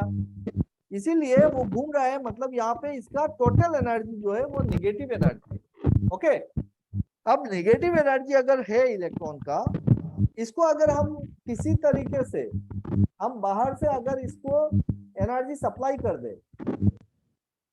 इलेक्ट्रॉन को अगर आप एनर्जी सप्लाई करते हो बाहर से, एनर्जी अगर आप सप्लाई करते हो तो इसका एनर्जी हो जाएगा पॉजिटिव, और जैसे इसका एनर्जी पॉजिटिव हो जाएगा ना, ये जंप करेगा नेक्स्ट हायर लेवल पे, या फिर वो न्यूक्लियस को छोड़ के बाहर निकल के आएगा। अब बात है कि इलेक्ट्रॉन को एनर्जी सप्लाई करेंगे कैसे। इलेक्ट्रॉन को एनर्जी सप्लाई कर सकते हो दो तरीके से, या तो लाइट के फॉर्म में या फिर हीट के फॉर्म में। आप हीट दो, टेम्परेचर दो, तो इलेक्ट्रॉन को एनर्जी मिलेगी, या फिर लाइट फोटॉन्स भेजो पैकेट में, तब जाके एनर्जी इलेक्ट्रॉन को मिलेगी। इलेक्ट्रॉन कोई भी एनर्जी नहीं एक्सेप्ट कर सकती है, वो पर्टिकुलर फ्रीक्वेंसी में ही एक्सेप्ट करेगी, पर्टिकुलर पैकेट्स में करेगी।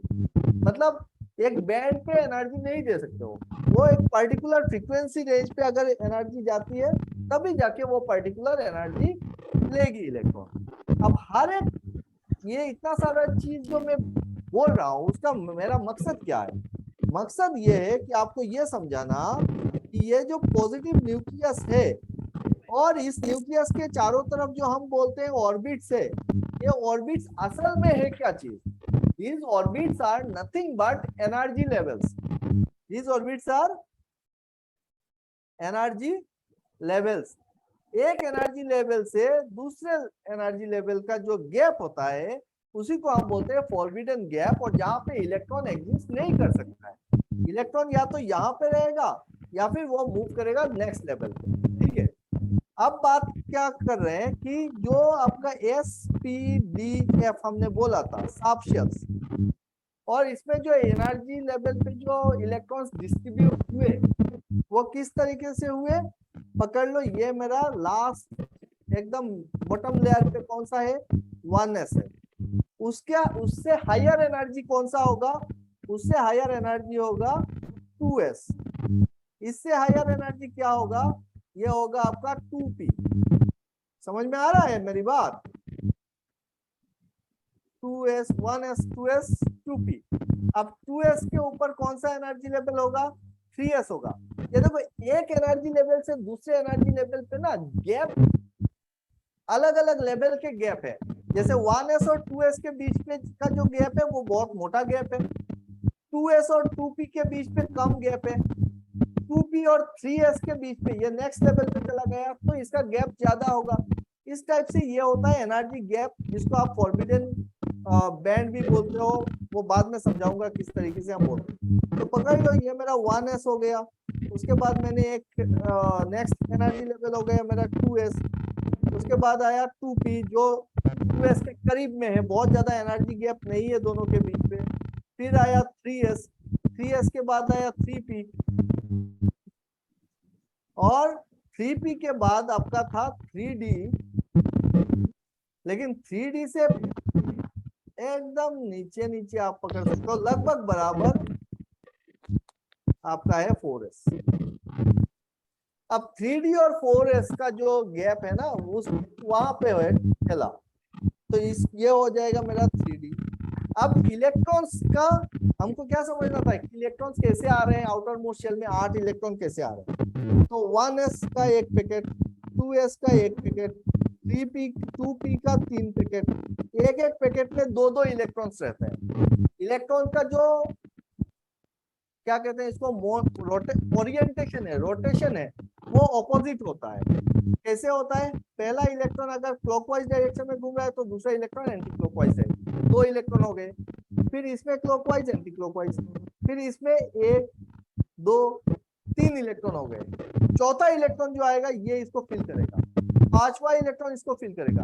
अब देखो 2p साब्शियल में 2p में एक इलेक्ट्रॉन दिख रहा है जो पेयर नहीं है, और ये अनपेयर्ड इलेक्ट्रॉन हम पढ़ेंगे आगे चल के। ये अनपेयर्ड इलेक्ट्रॉन जो होगा वही रेस्पॉन्सिबल होगा मैग्नेटिक प्रॉपर्टी शो कराने में।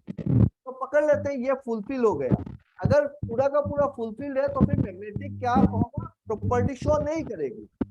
नेक्स्ट 2p फिल हो गया, उसके बाद आएगा आपका 3s पे फिर से 2 इलेक्ट्रॉन हो गया, फिर जाएगा 3p में, 3p में जब जाएगा तो फिर से 6 इलेक्ट्रॉन ले लेगा। अब 3p में जब 6 इलेक्ट्रॉन दिया, देखो यहाँ पे बढ़िया से समझना, 3s और 3p ये हो गया मेरा थर्ड शेल, और थर्ड शेल में यहाँ पे क्या मिला मेरे को, 6 और 2 8 इलेक्ट्रॉन मिल गए भाई, मिल गए ना, 8 इलेक्ट्रॉन हो गए।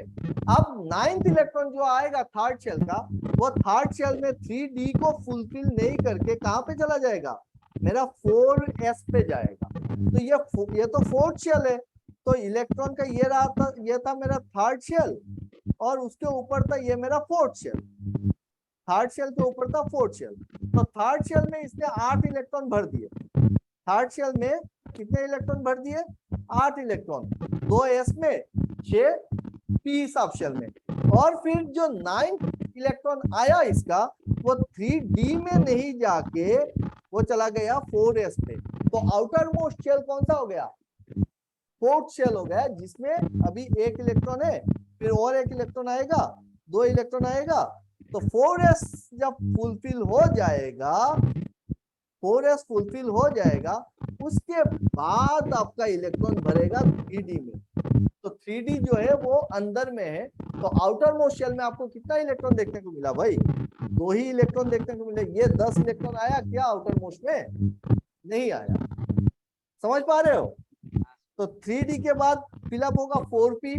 अब 4p जब फिल हो जाएगा तो फोर्थ शेल में देखो, फोर्थ शेल में आपका 2 + 6 8 इलेक्ट्रॉन्स हो जाएगा। फिर 4d फिलअप नहीं होगा, कहां पे चला जाएगा, 5s पे आ जाएगा। 4p के बाद ये फिलअप होगा 5s, और फिफ्थ शेल हो जाएगा आउटर मोस्ट शेल, और फिर जाएगा 4d का 10 इलेक्ट्रॉन। क्लियर। तो हमेशा ना आउटर मोस्ट शेल पे मैक्सिमम इलेक्ट्रॉन आपको 8 ही देखने को मिलेगा, 8 से ज्यादा इलेक्ट्रॉन्स नहीं होगा। Am I clear.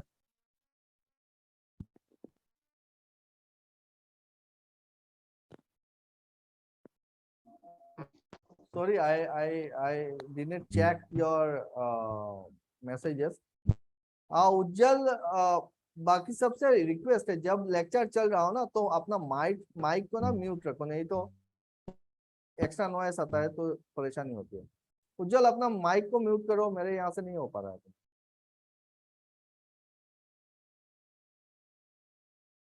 Thank you. Am I clear, समझ में आया कुछ मैं क्या बोल रहा हूँ।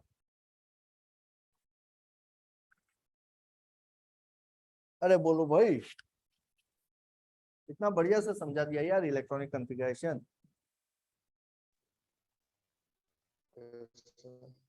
नहीं समझ में आया तो बताओ।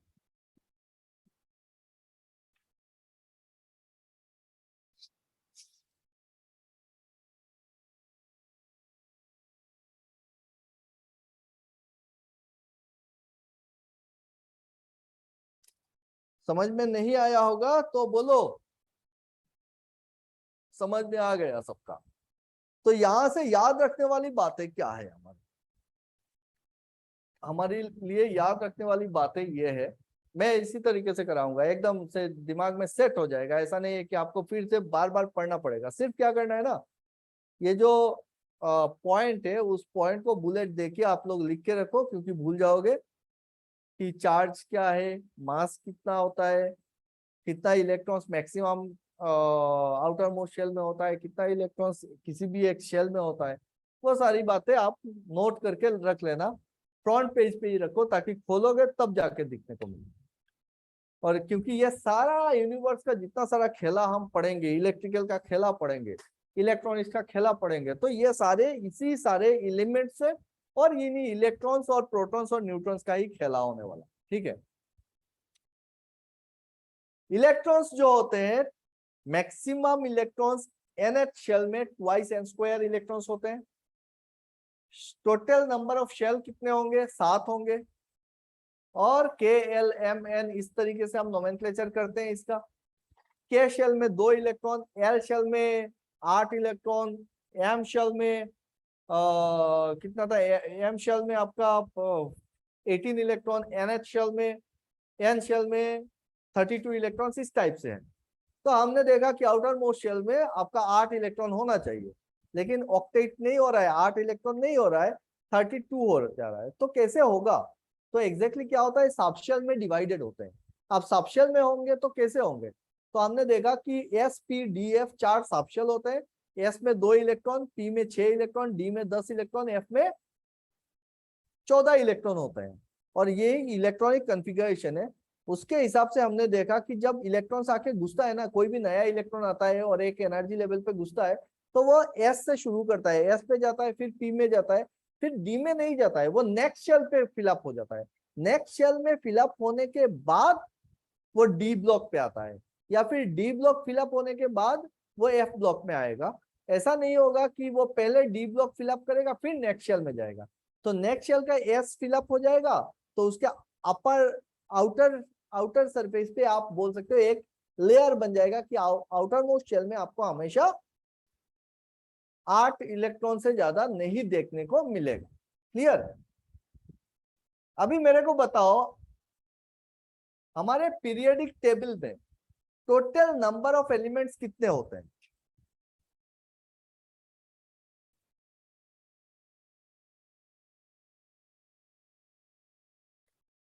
Total number of elements in our periodic table कितने होते हैं बताओ?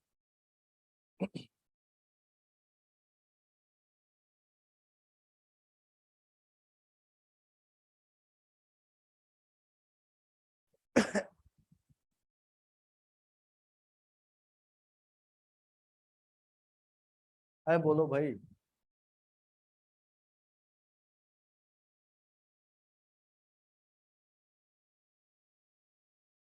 Yes, exactly. So there are 118 number of electrons in our periodic table. 118 में से नॉन मेटल कितने हैं? 3 टाइप के मेटल्स, 3 टाइप के एलिमेंट देखने को मिलते हैं, ठीक है। पीरियोडिक टेबल में हमको 3 टाइप के एलिमेंट देखने को मिलते हैं, metal, non metal and metalloids. बहुत ही इंपॉर्टेंट पार्ट है इस जो कवर कर रहा हूँ, बढ़िया से समझ लेना, सुन लेना। क्या बोल रहा हूँ कि हमारा पीरियोडिक टेबल में टोटल 118 एलिमेंट है, और 118 एलिमेंट में से टोटल नॉन मेटल कितने हैं?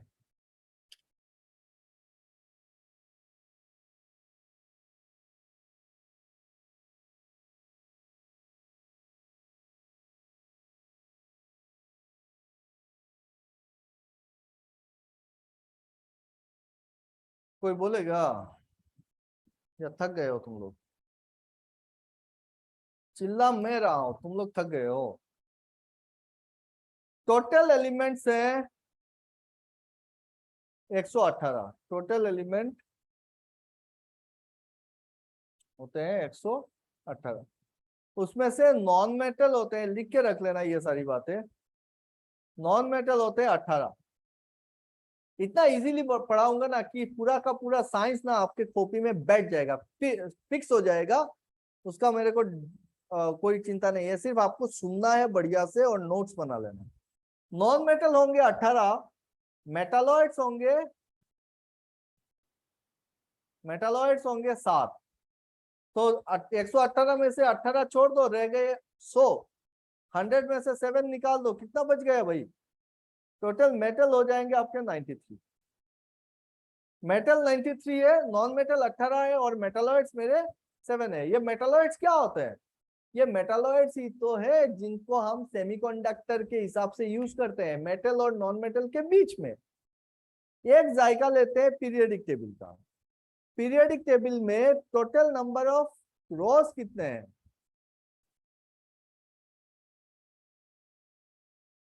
एनीबॉडी? पीरियोडिक टेबल पे how many rows are there? कोई बोलो भाई।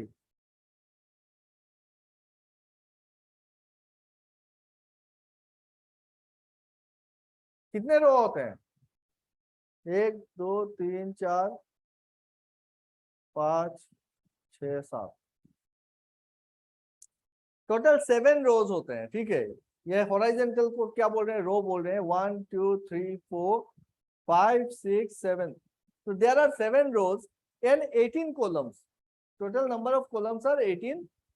Total number of rows are 7. जैसे ये हाइड्रोजन हो गया, हीलियम हो गया, लिथियम हो गया, फिर बेरिलियम हो गया, उसके बाद आपको क्या मिलेगा? Hydrogen, helium, lithium, beryllium, boron,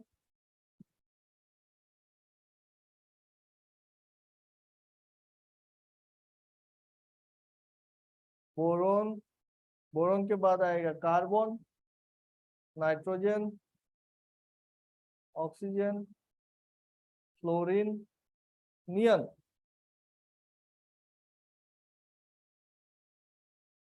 this family, carbon family. Carbon के नीचे क्या है? सिलिकॉन। सिलिकॉन के नीचे क्या है? जर्मेनियम। सिलिकॉन, जर्मेनियम, ये सब क्या है? सेमीकंडक्टर मटेरियल से, इन्हीं को बोलते हैं हम लोग मेटालॉइड्स। टोटल मेटालॉइड्स होते हैं 7। ठीक है। लेफ्ट साइड का जितना सारा है ये सारे हैं हमारे मेटल्स। राइट साइड में जितने सारे हैं हमारे हैं नॉन मेटल्स। Non metals. और बीच में बनेंगे आपके 7 क्या? मेटालॉइड्स। टोटल नंबर ऑफ रोज 7। ये 7 शेल है। पहले का 2 जो ब्लॉक दिख रहा है आपको, इसको हम बोलेंगे एस ब्लॉक। 13 से 18 तक बोलेंगे पी ब्लॉक। ये जो अभी आप लोगों को बताया ना SPDF, तो ये पी ब्लॉक। बीच वाला जितना सारा होगा वो होगा डी ब्लॉक। ये सारे डी सब शेल के हैं। और यही है हमारे ट्रांजिशन मेटल्स। देख लेना एक बार पीरियोडिक टेबल निकाल के, ट्रांजिशन मेटल्स। एनीवेज मैं तो कराऊंगा ही फिर से। Transition metals. और एफ ब्लॉक के 2 रो आपको दिखेंगे नीचे। एक को बोलेंगे लैंथेनाइट सीरीज, एक को बोलेंगे एक्टिनाइट सीरीज। ये है मेरा एफ ब्लॉक। ये इसी हिसाब से अरेंज होते हैं कि इलेक्ट्रॉन्स कहाँ कहाँ पे जा रहे हैं। ठीक है। ये होगा पीरियोडिक टेबल, जो बाद में बढ़िया से देखेंगे कभी।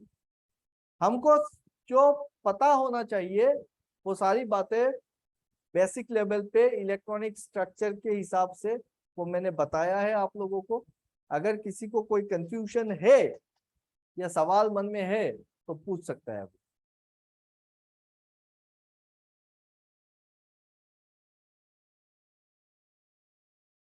If you people have any question, you can ask me.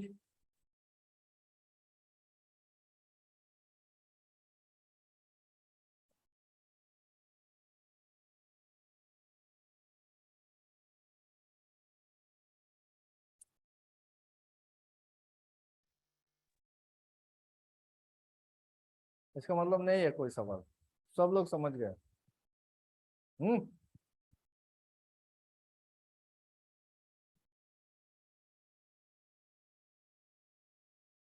सीमांतो, हाँ सर। समझ में आ गया पूरा? हाँ हाँ आ रहा है सर। तुषार कांति रॉय,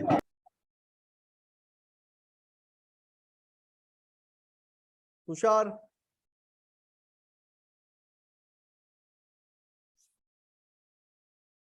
हाँ सर ठीक है सर, समझ में आ रहा है।